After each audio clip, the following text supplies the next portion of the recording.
For instant and easy trading, visit tradeskinsfast.com, a safe and fast trading marketplace. Do you want to know how to yike the living fuck out of your B-hops? 1, 2, 3, let's go!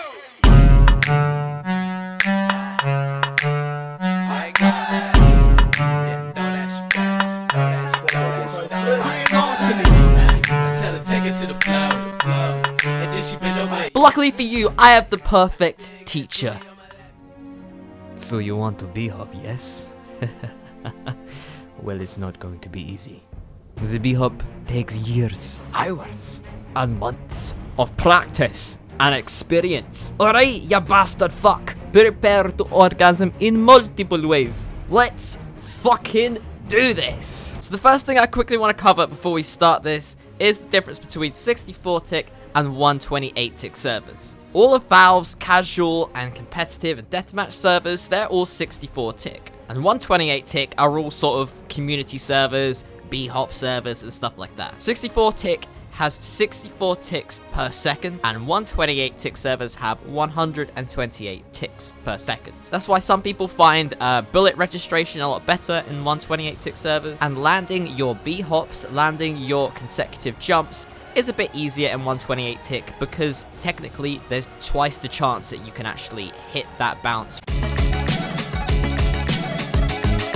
So the first thing you're going to want to do is bind your scroll wheel to jump, either up or down. I personally just use up. I leave my down on the scroll wheel to switch through weapons still, but it's entirely up to you. Once you've done that, I want you to just literally fucking just go around and practice jump. It sounds really retarded, but you know, just go around and just flick that scroll wheel in whatever way, up or down, whichever you did as jump, and just get used to jumping with that. There's no point going to something unless you're literally used to jumping with the scroll wheel, because it's a bit weird at first if you haven't done it before. So I'm going to quickly explain to you how to hop. There's difference between jumping consecutively and hopping. As you can see here, just jumping over and over again straight after you actually land, that's just jumping normally over and over again, and you're always going to have this thud, thud, thud sound when you land. That is not how you're going to B-hop, okay? In order to B-hop effectively, you're going to have to be able to hit hops, which is jumping the second you hit the ground. Which is why I said with 64 and 128-tick servers, it's easier to do it in 128-tick because it's smoother and you can time it a lot better, and technically you have twice the amount of ticks to actually hit that jump. This is what hitting hops actually looks like. So the first thing I want you guys to do is simply just practice jumping and trying to hit hops. Just don't even move. Just try and hit some hops standing still. You'll probably find that you're just going to end up doing this and getting really fucking frustrated. But remember, this is a long-lasting process. It's going to take you a while to get it right. So next up is velocity. The first thing I want you to do is type into your console CL_showpos_1. What to do is bring up some stats in the top left of your screen, and as you see there is VEL, which stands for velocity. In CS, with the knife, the maximum amount of velocity you can get, aka speed, is 250. And as you can see, if you start pairing your hops with this maximum amount of velocity, you'll see that your velocity goes down slightly each time after your first hit. Of course, Valve have made it so you do naturally lose velocity every time you jump. Your velocity is capped at 300. Otherwise, this is all you'll be seeing. However, there are ways to slightly get around this. Next up is the strafe. Now, strafe jump is when you pair either left or right movement whilst mid-jump and positioning your cursor to the left or right in synchronization. If that was a bit of a brain fart, basically, if you're moving forwards, you jump, you hold down D, so you're moving to the right, and you also move your cursor to the right, you will strafe through the air. And what this does is this gives you a boost in velocity. Now this is good because you can boost your velocity over 250, which means when you land these hops, you're getting a much higher velocity than you would be able to just walking, which means you travel pretty quick. So all I want you guys to do now is simply just try to walk forward, jump with the scroll wheel, let go of W, and strafe to the right and hold down D. And try and land it with a hop, and you should get a boost. I find that having a lower sensitivity and trying to strafe around a 45-degree angle works best for me personally. If you've got this far, congratulations, you have just achieved a bunny hop. So now that you can do one bunny hop, all that's left for you to do is learn the complete opposite of what you've just done. So instead of moving to the right now, you will do it to the left. Once you're confident enough to land both left and right strafe bunny hops, you can then move on to try and pair them together. A lot of people like to talk about a line that you want to try and focus on, and you sort of weave in and out like this. I don't disagree with that, however, I think that sort of gives bunny hopping the wrong concept. At the end of the day, to get these really good bunny hops and to land them consistently, you're going to be wanting to hit these 45-degree angle bunny hops. All you're going to be wanting to do is simply pair the right, which is your D strafe bunny hop, at 45 degrees, and then as soon as you land that hop, you're going to want to go straight into the opposite, which is using the A key and a left strafe.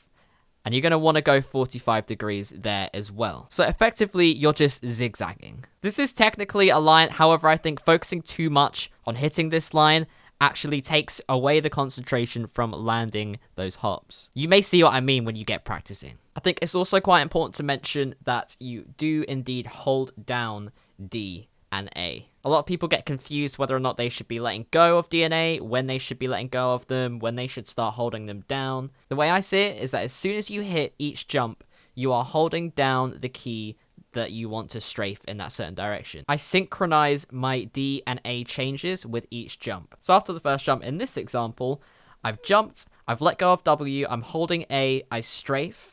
As soon as I land and hit that hop at the same time as jumping, I switch keys to D and I'm holding down D. And then same when I get round to another 45-degree point, as soon as I land / hop, I change over to A, I synchronize it with my jump. So try now with the scroll wheel, just flick up and hold down A, flick up, then hold down D, all at the same time. All synchronized. But this is the perfect example of B-hopping in a competitive game. You can see the velocity cap itself at 300 and lower itself back down. And it's only natural to hit absolute tops between sort of 4 and 6 maybe B-hops. Because it is 64 tick, it's very unlikely that you're going to be hitting consecutively a big amount of B-hops above 5 and 6. If you do, you're very, very lucky. So once you start to master pairing these up and combining your B-hops, you'll soon be able to do sort of things like this at the beginning of CSGO competitive games, which overall, it's not a major advantage, it just does help get to places a lot faster, and it's also very, very fun. Finally, we have practice. Now, I'm going to straight up say that I personally have never, ever practiced B-hopping in a B-hop server or a 128-tick server.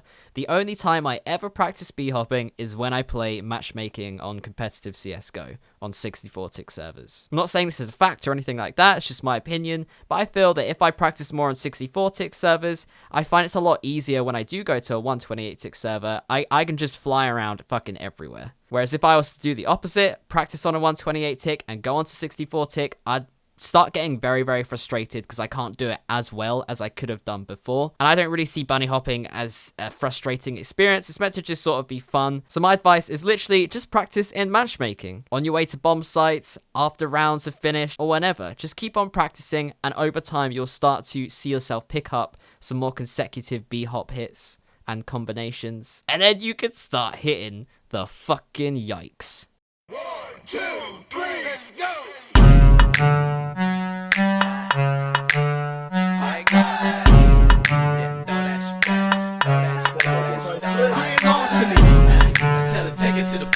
Although I do just want to say, please do not get too frustrated trying this, because I've done it before. I've sat down in a private server or whatever, and I've sat here trying to B-hop over and over and over. I get really, really fucking frustrated and pissed off. My biggest piece of advice to you is to literally just play matchmaking and practice your B-hopping as you're playing, because you're not going to get as frustrated because you're simply playing a game. Trust me on this one. You will get fucking pissed off otherwise.